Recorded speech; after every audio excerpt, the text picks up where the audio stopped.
የትምህርት ሚኒስቴር ያለፉትን 9 ወራት የሥራ ክንውን ሪፖርቱን ትላንት ለሕዝብ እንደራሴዎች ምክር ቤት ሲያቀርብ በጥር 2017 ዓ.ም በ193 ፕሮግራሞች የመጀመሪያ ዲግሪ የዩኒቨርሲቲ መውጫ ፈተና ከወሰዱ ከ177,000 በላይ ተማሪዎች መካከል የማለፊያ ነጥብ ያመጡት 40,000 የማይሞሉ መሆናቸውን ተናግሯል።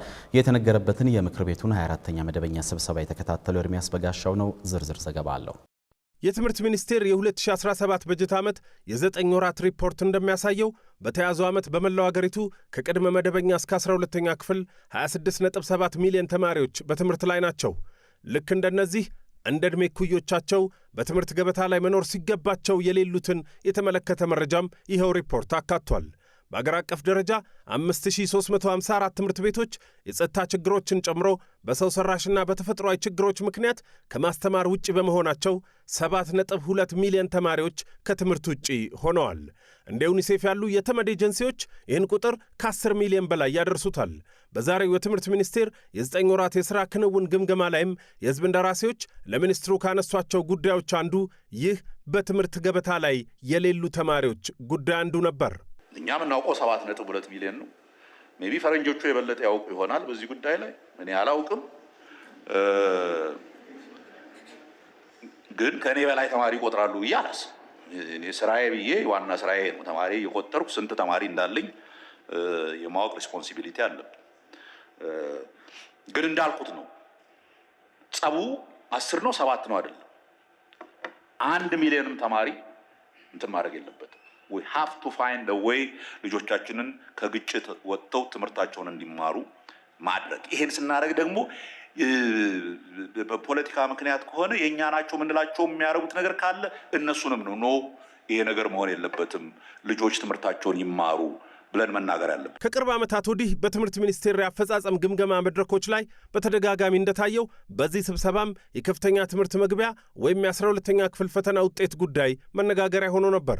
በ2016 ፈተናውን ከወሰዱ 684,205 ተማሪዎች መካከል የማለፊያ ነጥብ ያመጡት 5.4 ከመቶ መሆናቸውን ሪፖርቱ ያሳያል። በዚህ የትምህርት ዘመን በአገር ደረጃ 1343 ትምህርት ቤቶች ምንም ተማሪ ማሳለፍ አልቻሉም። የውጤት ማሽቆልቆሉን አስመልክቶ ሚኒስቴር መስሪያ ቤቱ ባስጠናው ጥናት መሰረት ግን የማጠናከሪያ ትምህርት እየሰጡ ያሉ ትምህርት ቤቶች መሻሻል ማሳየታቸውን ገልጿል።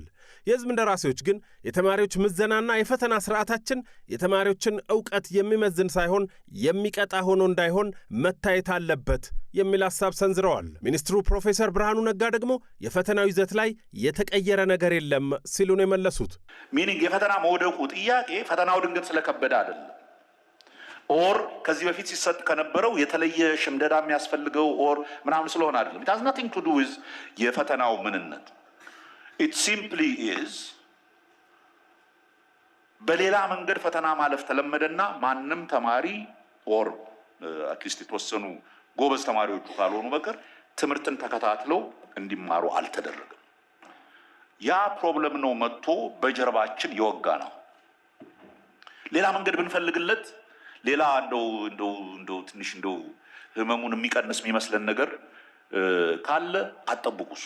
የመጀመሪያ ዲግሪ የዩኒቨርሲቲዎች መውጫ ፈተና በሪፖርቱ የተካተተ ሌላኛው ጉዳይ ነበር።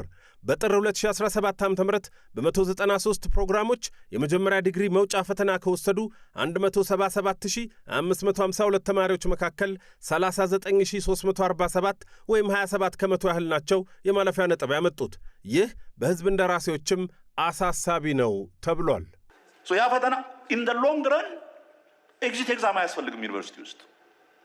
አሁን ግን መጀመሪያ ቼክ ማድረግ አለብን። ይሄ የተሰበረን የሞራል መሰረት ቼክ ማድረግ ስላለብን ነው። ይሄን ስናደርግ አየ ነው ናው አሁን እኮ ዩኒቨርሲቲዎችን ጂንካ ዩኒቨርሲቲ ሄጄ መጀመሪያ የማየው ስንት ፐርሰንት አሳለፍክ ነው 20 ምናምን አሳለፍ ስለ ታዲያ ምን እያስተማርክ ነው ትለኛለህ። የትምህርት ቤት ቢዘጋና አዳሪ ትምህርት ቤት ባረገው ሳይሻለኝ አይቀርም ዩኒቨርሲቲ ከሚሆን ነው ብለው because የኔ ኢንትረስት ኢዝ ልጆቻችን ተምረው ዩኒቨርሲቲ ሲመረቁም የዓለምን ዕውቀት ያወቁ ልጆች እንዲሆኑ ነው። የመምህራን የደሞዝና ጥቅማጥቅም ጉዳይ ሌላኛው በዛሬው መድረክ ተደጋግሞ ከህዝብ እንደራሴዎች የቀረበ ጉዳይ ነበር። በሁሉም ደረጃ የሚያስተምሩ መምህራን የደሞዛቸው አነስተኛ መሆን በኑሮ እንዲፈተኑ እንዳደረጋቸው ነው የተነሳው። ሚኒስትሩ ምላሽ ሲሰጡ የትምህርት ዘርፉን ጨምሮ ለተለያዩ ሙያዎች የየራሳቸው የማትጊያ መንገድ ታሳቢ ካደረገው የሲቪል ሰርቪስ ማሻሻያ በተጨማሪ ስለ መምህራን ባንክ ጠቅሰዋል። ዋናው ማድረግ ያለብን አትሊስት ከችግር የወጣ ሙያ እንዲሆን ማድረግ ነው። ሙያው ሌላ ተጨማሪ አድቫንቴጆች አሉት። ከምንም ሙያ በላይ ትምህርትን አስተማሪነትን የመሰለ ሳቲስፋክተሪ ስራ አለ ብዬ አላምንም። እድሜ ልኬን የኖርኩት አስተማሪ ሆኜ እየተቸገሩ ግን አይሆንም። ልጄን ምን አበላለሁ እያሉ እያሰቡ አይደለም። ሀብታም ለመሆን አይቻልም፣ ግን በቂ ደሞዝ ተከፍሏቸው ራሳቸውንና ቤተሰቦቻቸውን ማኖር የሚችሉ ማድረግ አስፈላጊ። ይሄ መምህራን ባንክ የሚለውን ኢኒሼቲቭ የጀመርነው እኛ ተስፋ የምናደርገው በሚቀጥለው ዓመት መምህራን የራሳቸው ባንክ እንዲኖራቸው ኮኦፐሬቲቭ ባንክ እንዲኖራቸው አድርገን ቢያንስ ሰብሲዳይዝድ የሆነ ወለድ ኖሯቸው ትምህርት ቤት በሚሰሩ ጊዜ እንትን እንዲያደርጉ ለማድረግ እየሞከርን። የመማሪያ መጽሐፍትን በተመለከተ ሚኒስቴር መስሪያ ቤቱ የሁለተኛ ደረጃ ተማሪዎች መጽሐፍትን አንድ መጽሐፍ ለአንድ ተማሪ ማዳረስ መቻሉን ተናግሯል። በዚህ ልክ ያልተዳረሰባቸው አካባቢዎች ካሉ ግን የክልሎች የማሰራጨት ችግር ሊሆን ስለሚችል እሱን እንፈትሻለንም ብሏል የትምህርት ሚኒስቴር።